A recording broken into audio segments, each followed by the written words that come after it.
Hey, everybody, welcome. We're the team from Étoile, and this is the Deadline Studio Prime experience. Come join us, won't you?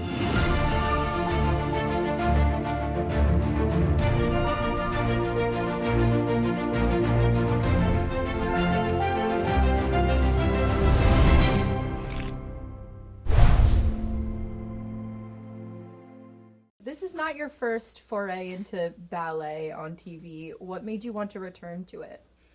Vengeance, anger, hatred, just anger and just no, not fine. Well, actually, vengeance is true.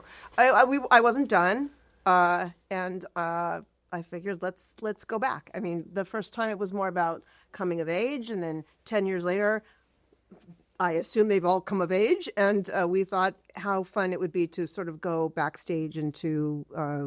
If they had become professional ballerinas, what would that mean? Yeah, the dance world is beautiful, but it's also kind of weird, and it's very, very intense, and it's intense behind the scenes, and we wanted to show that too. They're the top, two of the top in the world. Ballet was basically invented by the French. Louis XIV was dancing around in a ballet when he was the Sun King.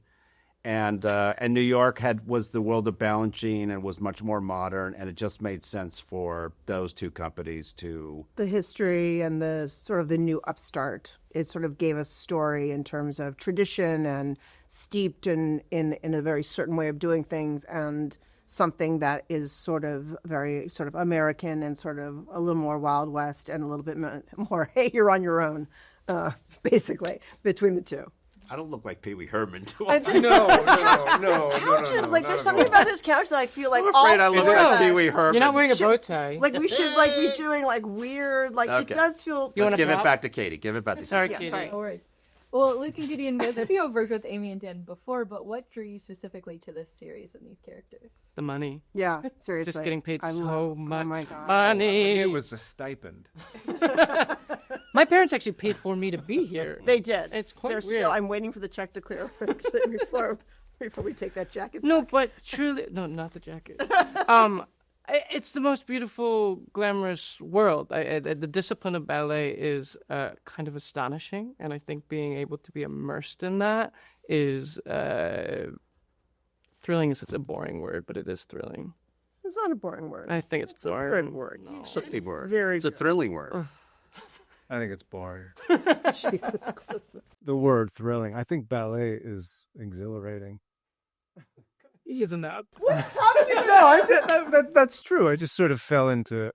Sorry. I was drawn to it because I had a lot of curiosity about the dance world. I sort of have great affection for dance and wanted to know more about it. I really wanted to keep working with Amy and Dan. I was sad to say goodbye, and We thought he was saying goodbye. I thought I was saying goodbye. It was adorable. The cue moment. What ballet strives to do is the aspiration of it is incredibly inspiring.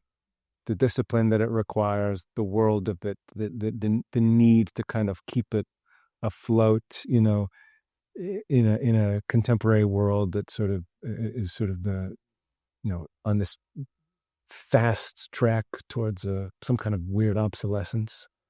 It felt very vital in a way. Luke signed his life away to us in blood. He just didn't. His agent just didn't tell him, so he can't ever go anywhere else. Sorry. We wanted to put him front and center and be able to make him come to work every day. Because as Lenny Bruce, we didn't get to see him enough. And it was really all about us and the fact that we just wanted to have him there held hostage constantly.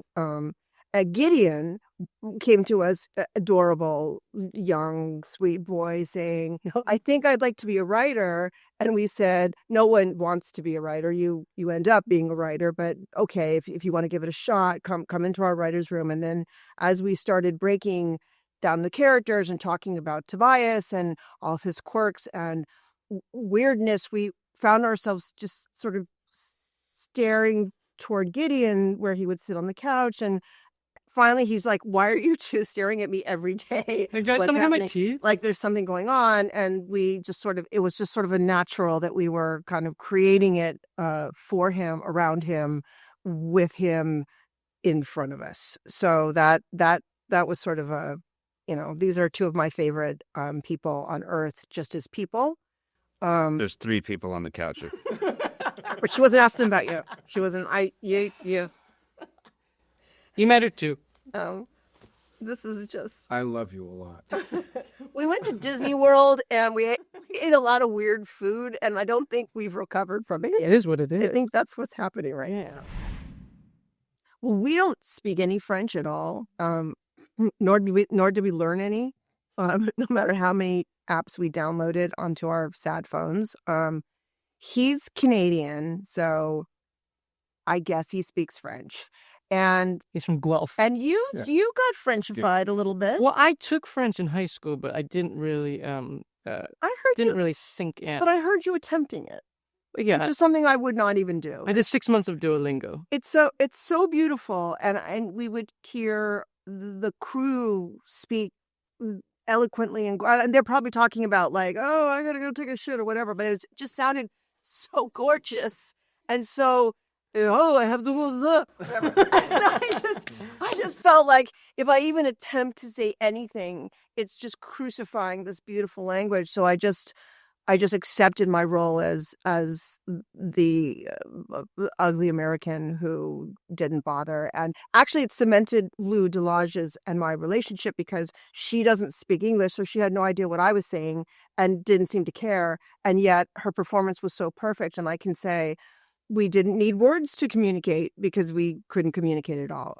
I will say the French to me was maybe the biggest challenge, not only in talking to the actors and the crew, but in writing it, because we write it in English and then we have to translate it into French, but there's a certain rhythm and a certain beat to the way we write.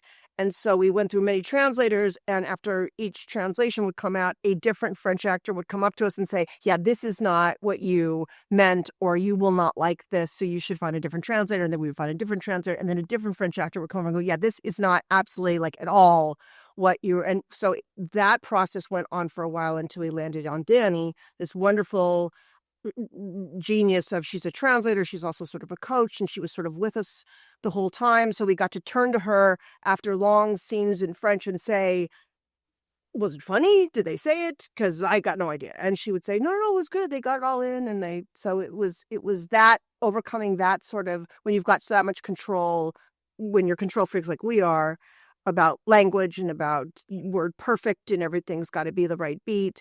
That was a little bit of we were a little bit at sea, and that is a good thing. I'm not a control freak. I found that was, because the language is so complex and credible, I found it thrilling. No, it's such a boring word. Yeah. But because it is challenging, the most challenging part for me was doing it with the dancers, because if I messed up my lines, the dancers would have to start over again, and there was only A lot of pressure. There's only so many times it could go. So my main anxiety was finally altruistic, and it wasn't about myself. So thank you. Oh, that's so nice. You're grown. Yeah, For once. for once. It's really about the arts in general. It's about ballet specifically, but it's about theater. Yep. It's about the movie business. It's about the television business.